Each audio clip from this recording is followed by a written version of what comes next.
Hello friends, welcome to the session of Quality of India. Myself Aryan Vishwakarma, and in this session we are going to talk about design for manufacturability, DFM, and design for assembly. So when we talk about IATF 16949, in IATF 16949 there are reference to DFM, DFA and DFMA. Okay, so what exactly is the purpose of providing this reference and what exactly is the expectation from the standard, we are going to understand in this module. Okay. So talking about the context of IAT 16949, which is a quality management system for automotive industry developed by International Automotive Task Force. Okay. And there we have a reference of design for manufacturability and design for assembly. Both of this DFM and DFA are part of design for excellence. So in design for excellence, which is a very broader concept, we talk about lot many aspects, which is about how to focus the design on the manufacturing or the manufacturability part, then on the assembly front, then on the maintenance or serviceability. So all these aspects are part of the design for excellence.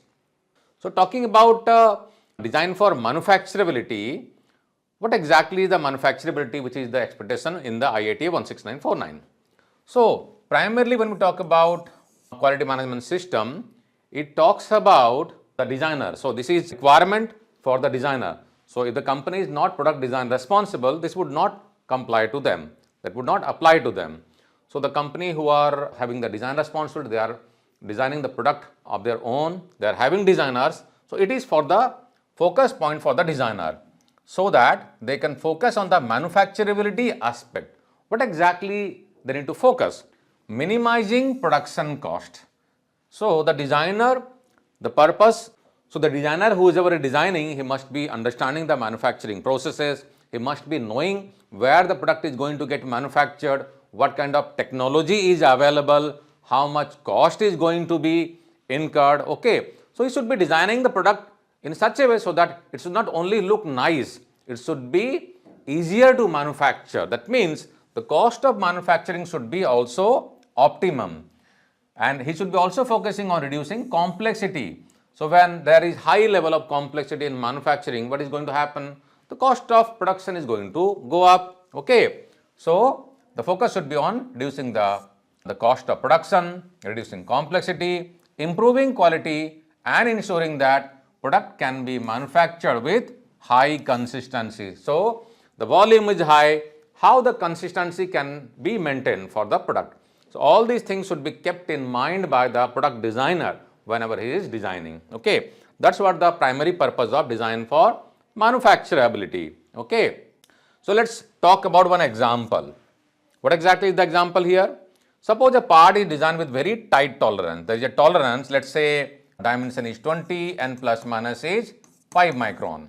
Okay, that require expensive CNC machining. Now the DFM review might suggest that redesigning the part with slightly looser tolerances or using a more cost-effective process like casting or injection molding while still maintaining functional requirement.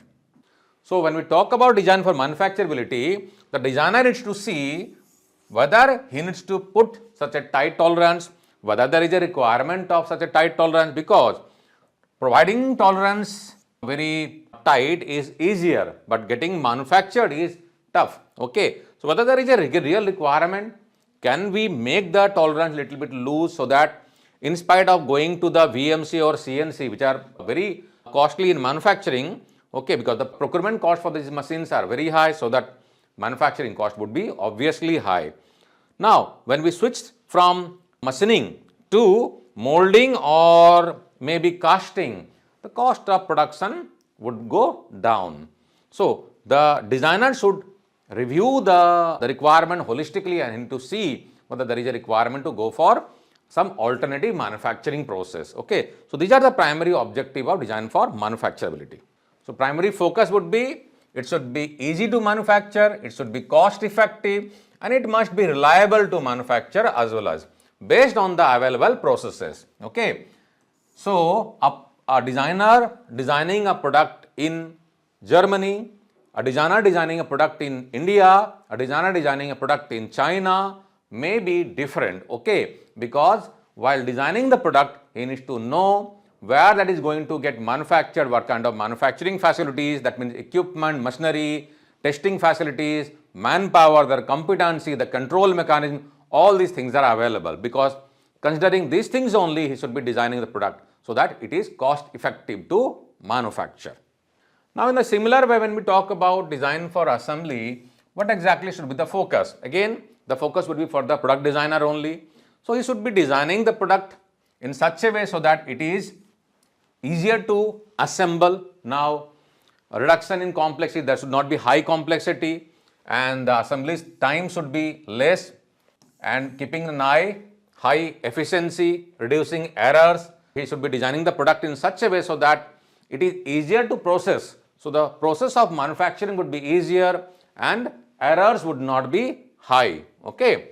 So, design for assembly focuses on simplifying the assembly process to reduce labor time. So, the labor time used in assembly should be less, manpower utilized in assembly should be less, okay, and then it should prevent assembly errors and improve overall product reliability.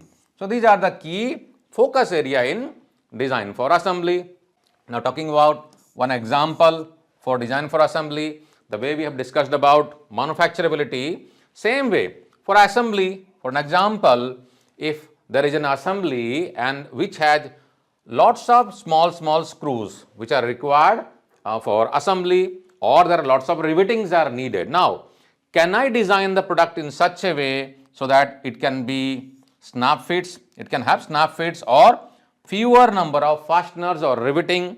So, whatever activity or action points I am going to use in assembly, okay, I should be having less motion, less components and less cycle time. So, considering all these aspects, you should be designing the product so that it is easier to assemble, fast to assemble, with no higher skills, okay, less skills, that's good, because you can get people or cheaper labor, no much requirement of higher level of training programs. So, it is easier to get manpower, easier to assemble, fast to assemble, okay, and the errors in the assembly should be also less. So, all these things should be kept in mind while designing the product. So, this is basically design for assembly. Now, talking about the reference in IATA 16949. Okay, so IATA 16949, a quality management system for automotive industry. So, in clause number 8.3.3, which talks about design and development inputs, and 8.3.4, which talks about design development controls. So, here IATF emphasizes the need to consider manufacturability and assembly combined together. We call it design for manufacturability and assembly, DFMA. This is not DFMEA, okay, DFMEA is different. This is design failure modes and effect analysis, which is a type of failure modes and effect analysis. The purpose over here is different. It's a separate tool, okay, part of the core tool.